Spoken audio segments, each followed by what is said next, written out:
Hello, Pastor George. Yes.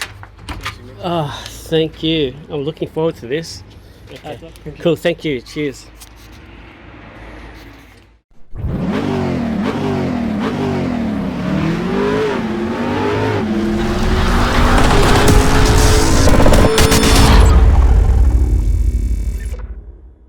Hi everyone.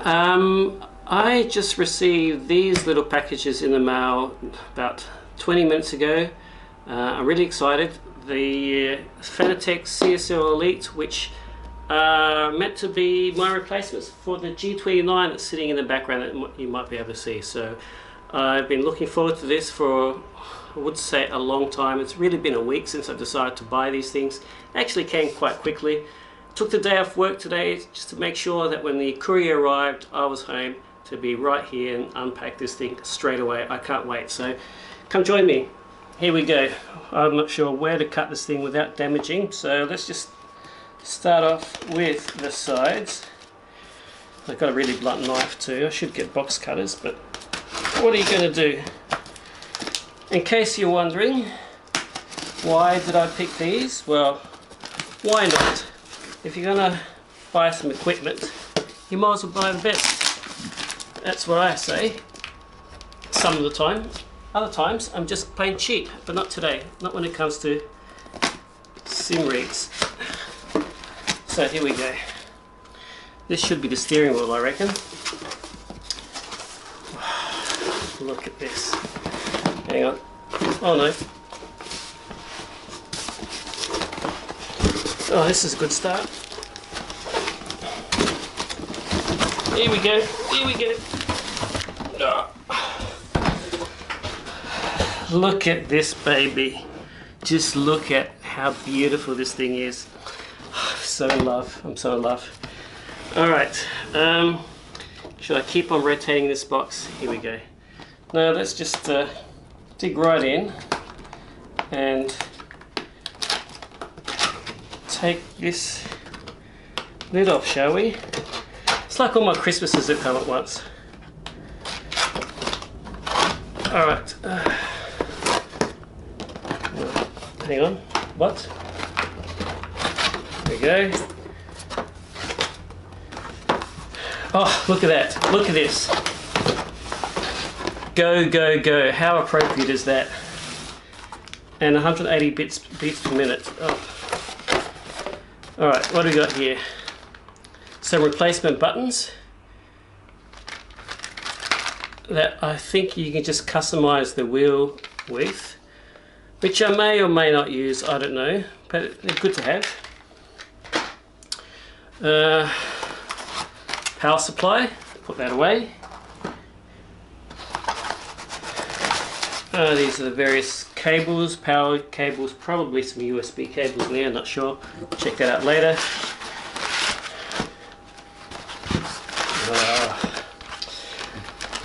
Here it is. Look at that. Look at that. Isn't that fantastic? Oh, I love the smell of new steering wheels in the morning. Someone famous said that, don't know who. Check this out. Oh, it feels nice too. Nice leather on the sides. Can't remember what Alcantara, I think, up and down on the other corners. Fantastic. Nice little PlayStation button there. And lots of buttons, a little joystick. Hopefully your camera's smart enough to focus in on that.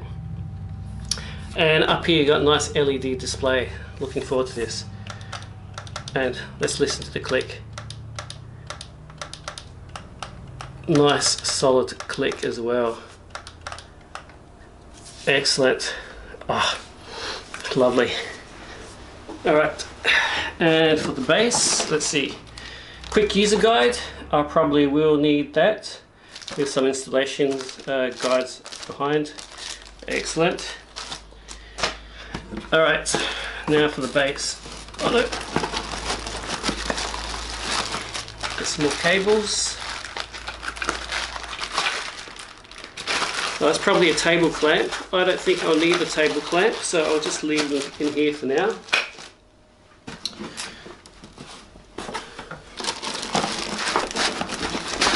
Alright, easy does it. Here we go, it's like giving birth. You can do it, I can see the head. The head's out. Oh. Oh, look at that. Alright, let's just get this box out the way.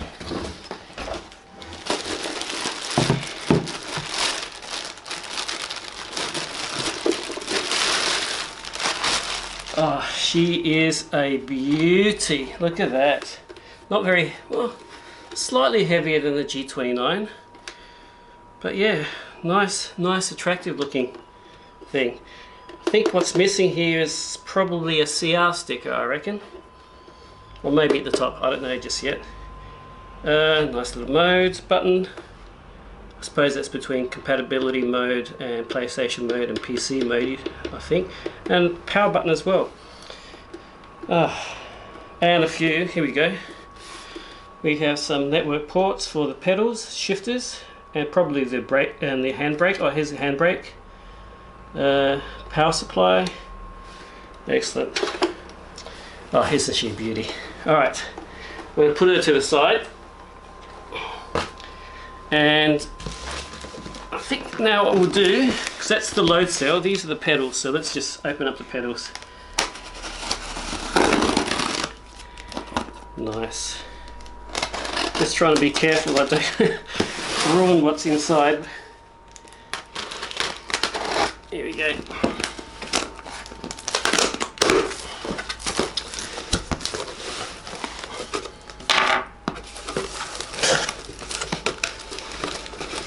Oh, it's nicely packed. Come on, out you go. In fact, it's so tightly packed. Beautiful. Off you go, box. Don't need you. Go away. There. Oh. Oh yes, that's right. That is right. Because in here is the load cell pedal. So what you do is you add it to this set. So yeah, okay. I was a little confused that it's a 2 pedal set, but the load cell pedal makes the 3rd, which I add to that later on. All right. At least I hope. That's what I think it is.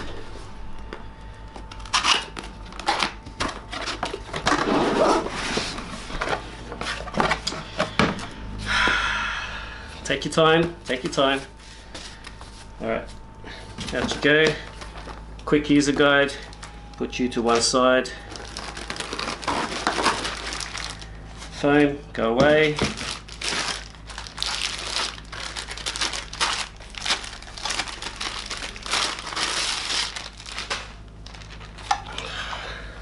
Isn't that a beautiful name? Fanatec, however you want to pronounce it.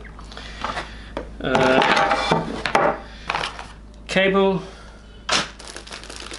and various other bits and pieces. Oh look, it's got wrench. There you go. All the things that you need. Come on, pedal. There you go. Pedal 1.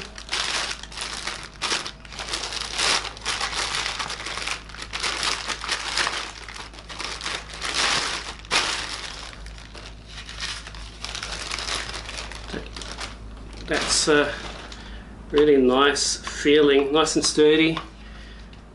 That's actually really cool. Feels really, really nice. Right. And pedal number 2. Here we go. Don't need the gel. Gel can go there. Not sure exactly what this little foam bit is, but yep, I'll figure that out later. Because this one here doesn't have that foam. That goes all the way down.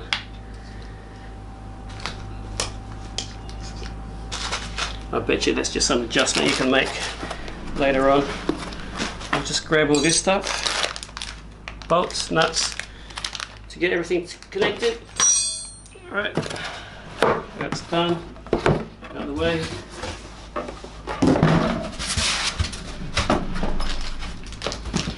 Another Allen key from the steering wheel. Put that to one side. Move you out of the way. Alright, last bit.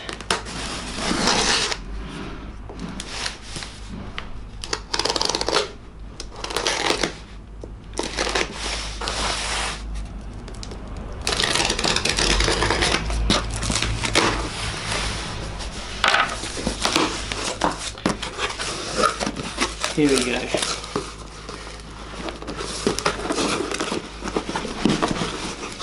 Come on, here we go. That's the load seal brake kit. And just looking at that, looks like that one with the foam bit is actually the clutch. The other one's the accelerator. So I'll have to figure out how that works, but that's the load seal brakes. Let's get this thing out.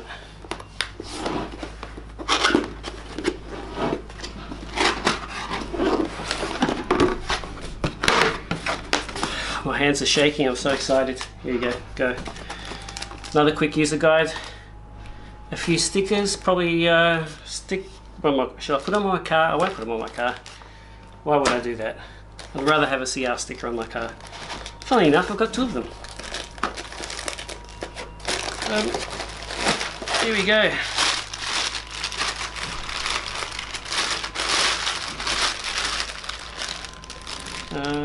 Here you go there. Nice.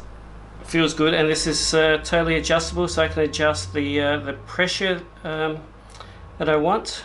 I think it goes up to 90 kilos worth of pressure. I think the standard, the default is 60 kilos, but I'll just play around with that and see what I like. But yeah, pedal number 3. Nice.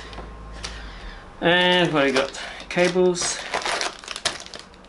various nuts and bolts and whatnot. I'll just leave these here, and yeah, various other small things that I'll need. What do we got here?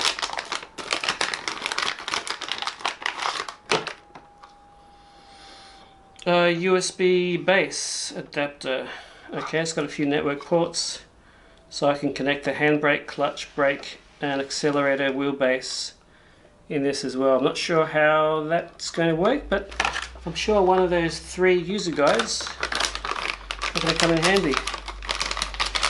Anyway, I'm going to put this thing together. I'll catch you later. So here is the final product, the Fanatec CSL Elite, all plugged in, ready to go, fitted on the rig, on the next level rig, relatively easily. There are holes for the main wheelbase, not a without any problems. The brake pedals, however, there was an adapter rod I had to use to get it onto the base. But once I got that in place, it was all pretty straightforward. I may need to put in some reinforcement rods, which comes with this rig. Because of the extra pressure on the brakes now, there's a bit of flex and movement around the pedals, but that's fairly easy to install. I'll do that over the weekend. But yeah, so far so good. It looks pretty good. I'm happy. Looks bloody sexy if you ask me. Yeah, I might go through the controls so you see what sort of settings are available to you. So at the side here we have the power button and the mode button. So the mode button you use depending on whether you've got this wheel connected to either the PlayStation or a PC, or in compatibility mode. So when the light is blue, it's in PlayStation mode. Red is when it's PC mode, and purple when it's in compatibility mode. And with the power button, you can still have it connected to the PlayStation or to your power, and still have it switched off, and you don't worry about draining too much power when you're not using it. So let's just switch this on, and you can watch the calibration of the wheel any minute now. Here we go.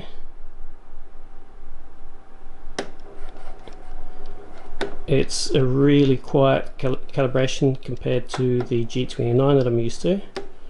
And there we go.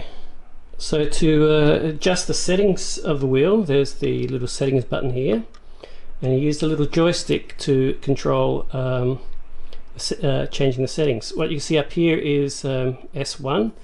You can say 5 different profiles depending on the game. So profile 1, I'll probably save Gran Turismo. It's got plenty, so I've probably got for Project Cars, Dirt Rally, WRC8, and whatever other game I can get. So I can remember the settings for each game, and which is really good. You don't have to worry about changing the settings every time you play a different game.